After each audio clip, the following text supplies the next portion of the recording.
Semakin hari, hidup Nuha kian terhimpit oleh tekanan emosi yang tidak berpenghujung. Setiap gerak-gerinya diawasi, setiap senyum dan tutur katanya menjadi bahan curiga suaminya, Tajul, yang sentiasa diburu rasa cemburu melampau dan sifat panas baran yang makin sukar dikawal. Nuha tidak lagi mengenali dirinya sendiri, segala impian dan kebahagiaan yang pernah dia harapkan bersama lelaki itu kini lenyap di bawah angin kekecewaan. Namun, takdir mula menulis satu bab baru dalam hidupnya. Suatu pagi, Nuha menyadari ada sesuatu yang tidak kena dengan tubuhnya. Rasa mual dan pening yang berlarutan mendorongnya untuk melakukan ujian kehamilan. Hatinya berdetak kencang saat melihat dua garis merah yang tertera jelas. Nuha mengandung cahaya mata pertama. Dalam kekeliruan, Nuha mengimbas kembali malam-malam yang lalu dan menyadari satu pil perancangnya telah hilang, satu kelalaian kecil yang membawa kepada keajaiban besar. Kini, benih Tajul hidup di dalam rahimnya. Biarpun dilanda ketakutan, Nuha tidak dapat menafikan rasa syukur yang bersarang di hati. Dia sememangnya menginginkan zuriat. Sejak sebelum perkawinan lagi, dia sudah merancang mau memiliki anak-anak yang ramai, membina keluarga bahagia seperti keluarga kandungnya yang penuh kasih sayang dan harmoni. Namun, impian itu bagaikan mimpi yang tidak akan pernah menjadi nyata. Tajul sering menyuarakan rasa tidak senangnya terhadap kanak-kanak. Bagi Tajul, tangisan dan geletak anak-anak hanyalah gangguan yang menyesakkan. Menyadari keadaan itu, Nuha mengambil keputusan untuk merahasiakan kehamilannya. Dia tahu, andai Tajul tahu akan kewujudan janin itu, apa-apa sahaja boleh terjadi. Tajul bukan lelaki yang mampu mengawal amarah, dan Nuha terlalu bimbang akan keselamatan anak yang belum sempat melihat dunia. Sejak saat itu, dia menjalani hari-hari penuh debaran, menyimpan rahasia dalam diam, menyulam harapan dalam takut, sambil berjuang melindungi satu-satunya anugerah yang kini menjadi nyawanya. Sebelum rahasia tentang kehamilan Nuha terbongkar, satu demi satu kebenaran mula timbul ke permukaan. Keluarga mentuanya, yang selama ini menyangka rumah tangga Tajul dan Nuha berjalan lancar, akhirnya mula melihat retakan-retakan halus yang selama ini disembunyikan rapi. Perangai sebenar Tajul yang selama ini dilindungi oleh topeng sopan santunnya mula terdedah, sifatnya yang suka meninggi suara, marah-marah tanpa sebab, serta kecenderungannya menggunakan kekerasan apabila kehendaknya tidak dipenuhi. Nuha tidak lagi mampu menutup luka-luka batinnya. Mereka tahu kini, jika Tajul tidak berpuas hati dengan sesuatu, dia akan bertindak di luar batas, naik tangan terhadap istrinya tanpa belas kasihan. Bahkan, dalam keadaan Nuha yang tidak sihat sekalipun, Tajul tetap memaksa untuk bersama, seolah-olah Nuha tidak punya hak ke atas tubuhnya sendiri. Semua ini akhirnya sampai ke pengetahuan Mona, ibu mentua Nuha, yang selama ini hanya melihat menantunya itu sebagai wanita pendiam dan patuh. Mona hanya mampu menghela nafas panjang, dalam diam, dia menyimpan simpati yang dalam terhadap Nuha. Apa yang dilalui oleh menantunya itu mengungkit semula luka lama yang coba dilupakan. Bertahun dulu, Mona juga pernah menjadi wanita yang terseksa dalam perkawinan. Suaminya Hashim adalah seorang lelaki panas baran, penuh rasa curiga, dan sering menghambur amarah kepada hal-hal kecil. Sikap Hashim saling tak tumpah seperti yang kini Mona lihat pada anak lelakinya sendiri. Namun, berbekalkan nasihat orang tua-tua dan dorongan untuk bertahan demi anak-anak, Mona telah menggunakan satu kaidah tradisional sebagai ikhtiar untuk menundukkan suami yang panas baran dan suka naik tangan. Tidak pernah didedahkan kepada sesiapa, tetapi Mona percaya kaidah itu telah mengubah hidupnya. Selepas mengamalkannya, Hashim menjadi lebih lunak, lebih menurut kata, dan tidak lagi meletakkan dirinya sebagai raja yang boleh memerintah sesuka hati. Namun, perubahan itu datang dengan bayaran emosi yang mahal. Arham, anak sulung mereka, menjadi saksi bisu kepada segala kekejaman yang pernah berlaku dalam rumah itu. Dia membesar melihat ibunya menangis dalam diam, tubuhnya yang lebam disorok di balik baju lengan panjang, dan suara jeritan yang menghantui malam-malam tidurnya. Arham tahu tentang ikhtiar ibunya, dia tahu, tetapi dia juga tahu, Mona hanyalah seorang wanita yang berjuang demi kelangsungan hidup. Dan dia, hanyalah seorang anak yang tidak mampu berbuat apa-apa, selain menyimpan segala memori pahit itu di ruang paling gelap dalam hatinya. Melihat penderitaan Nuha yang kian meruncing, Mona akhirnya membuka ruang untuk berkongsi sesuatu yang telah lama disimpannya kemas, satu ikhtiar yang pernah menyelamatkan rumah tangganya sendiri dari terus karam.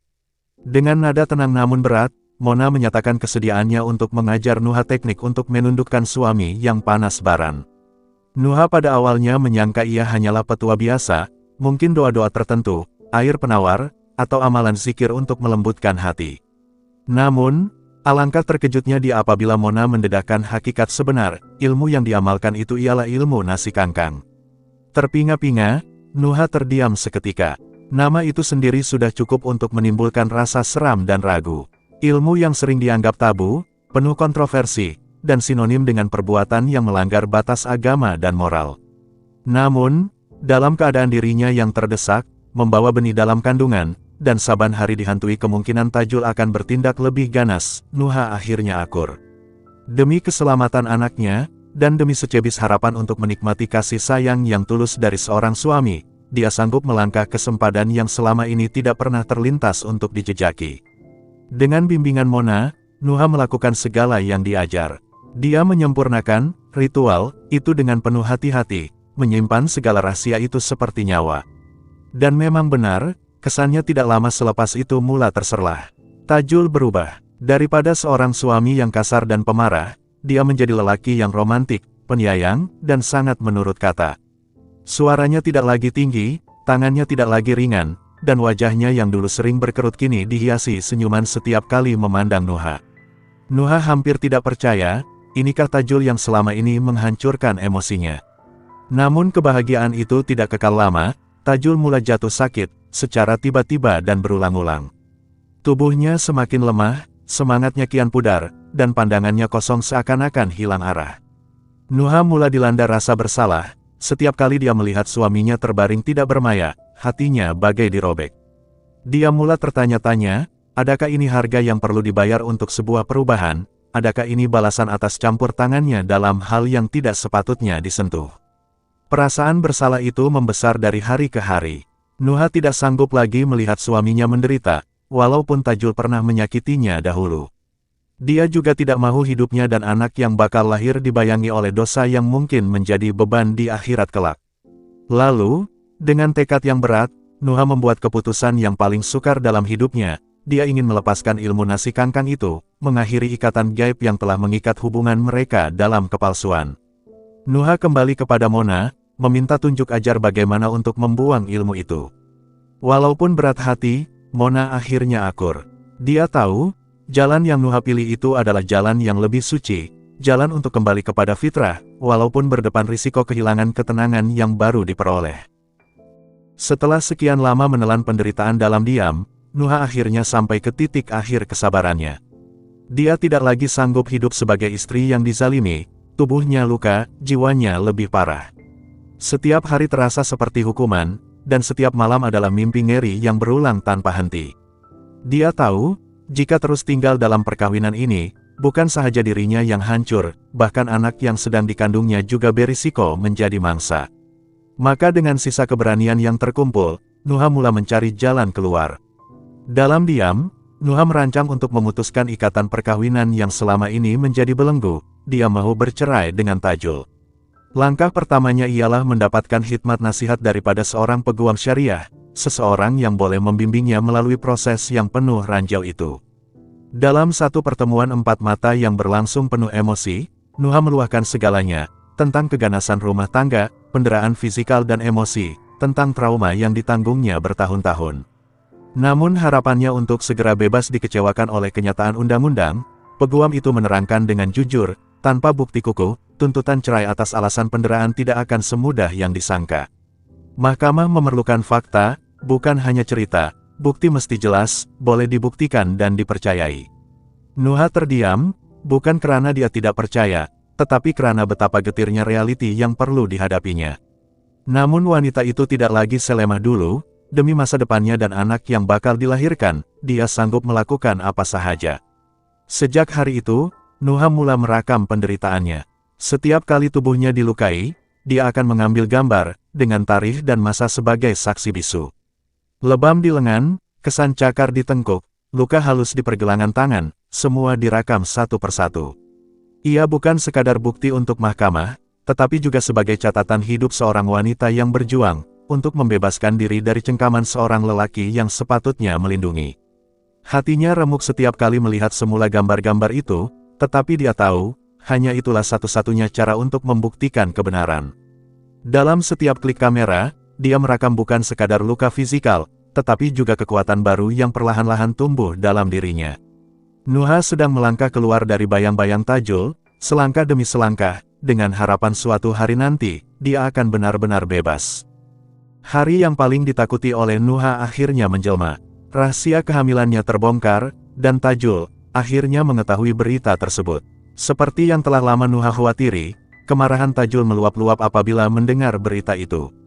Dia berang bukan sahaja karena Nuha hamil, tetapi karena Nuha tidak mematuhi arahannya untuk mengambil pil perancang seperti yang telah dipaksakan ke atasnya. Amarah Tajul berubah menjadi keganasan yang tiada batas. Dengan penuh amukan, dia melepaskan segala kekuatan fisikalnya ke atas tubuh lemah Nuha, memukul dan menendangnya tanpa belas kasihan. Tajul memberi alasan bahwa tindakannya itu bertujuan untuk mendidik Nuha, agar menjadi istri Mitali, alasan yang kejam dan tidak masuk akal untuk menjustifikasi penderaan fisikal yang dilakukannya.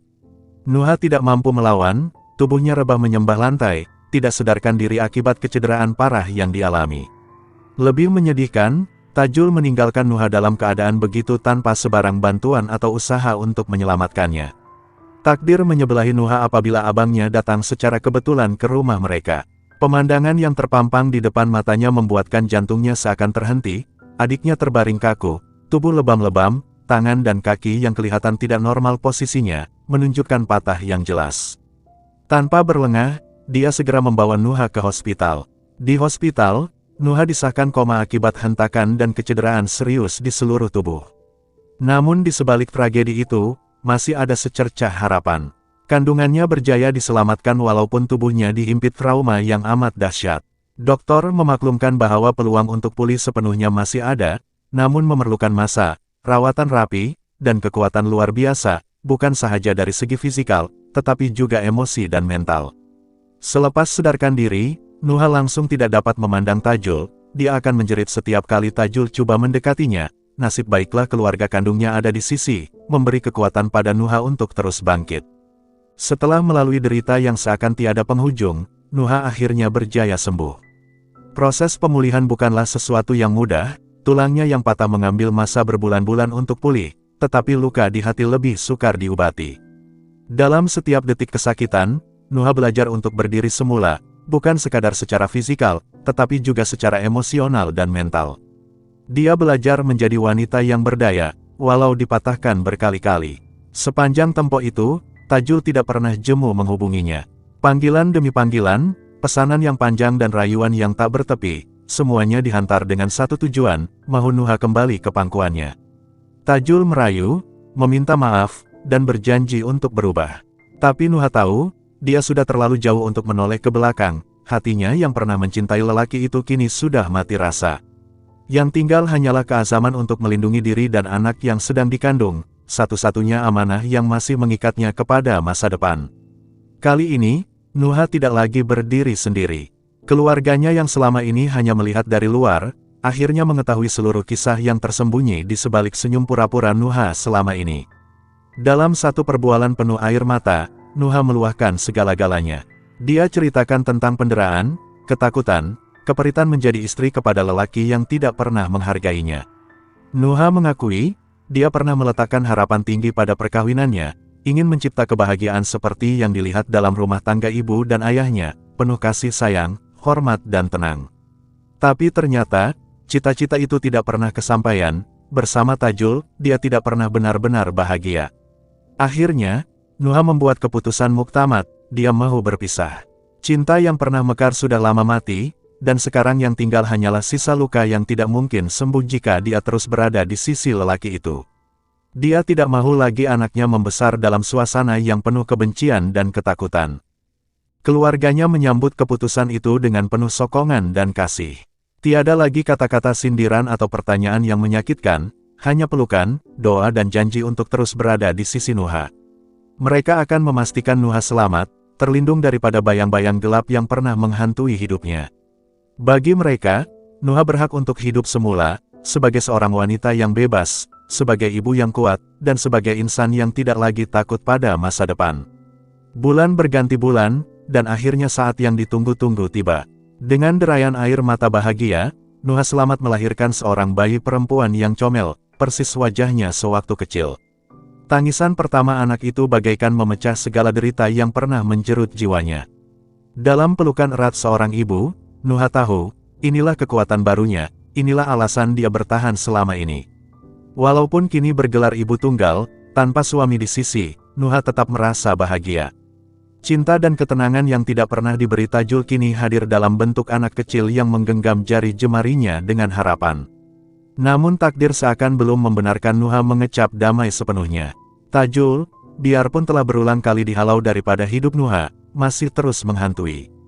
Dia tidak pernah benar-benar pergi, dari kejauhan, dia memerhati, terperangkap dalam obsesi yang membinasakan. Dalam pikirannya yang semakin celaru, dia percaya Nuha dan anak itu hanya akan lengkap bersama dirinya.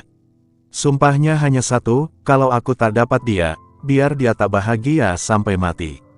Dan sumpah itu akhirnya memuncak dalam tragedi. Pada satu tengah hari yang terik, ketika Nuha baru sahaja menidurkan anaknya di dalam buayan, rumah mereka diceroboh. Lampu ruang tamu bergoyang kecil, pintu terbuka perlahan-lahan, dan di ambang siang yang terang, muncul sosok yang pernah menghancurkan segalanya, Tajul. Rambutnya tersisir kemas, wajahnya cengkung, matanya liar, bukan lagi seorang lelaki, tetapi bayang hitam yang hilang waras. Dengan pantas, dia merampas bayi dari buayan sebelum Nuha sempat menghalang. Tangisan anak itu bergema kuat dalam pelukannya yang menggigil.